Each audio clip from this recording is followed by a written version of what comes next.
اسرائیل کے ایک شخص کی سچی توبہ کا ایک واقعہ۔ السلام علیکم، کیسے ہیں آپ؟ آج کی ویڈیو میں آپ کو ایک واقعہ سناؤں گی، لیکن اس سے پہلے اگر آپ نے پورے دن میں کوئی درود شریف نہیں پڑھا تو میرے ساتھ مل کے درود شریف پڑھیے، صلی اللہ علی محمد۔ تو چلیے واقعے کو شروع کرتے ہیں۔ کفل نامی شخص کی توبہ۔ حضرت سیدنا عمر فاروق رضی اللہ تعالیٰ عنہ نے فرمایا، میں نے 7 سے بھی زیادہ مرتبہ رسول اللہ صلی اللہ علیہ وآلہ وسلم کو یہ واقعہ بیان فرماتے سنا۔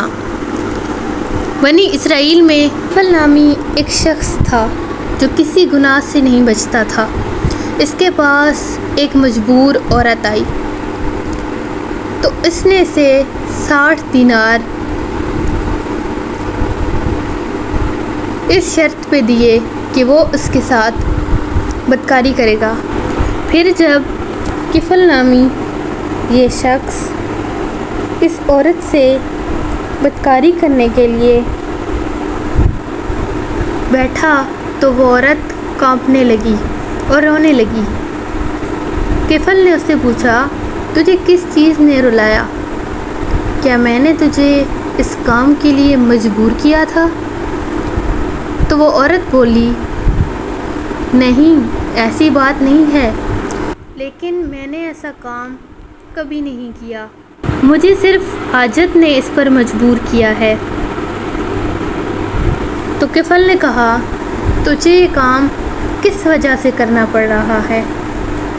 حالانکہ تو نے پہلے کبھی ایسا کام نہیں کیا۔ چلی جا اور یہ دینار بھی لے جا۔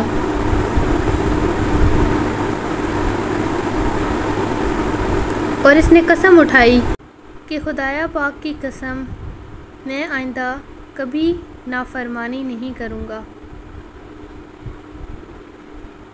پھر یوں ہوا کہ اسی رات ہی کو کفل مر گیا۔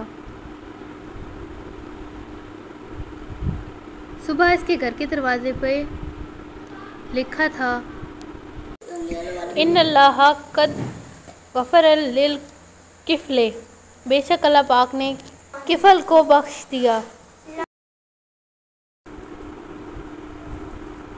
تو یہ تھا ایک بدکار شخص کی بخشش کا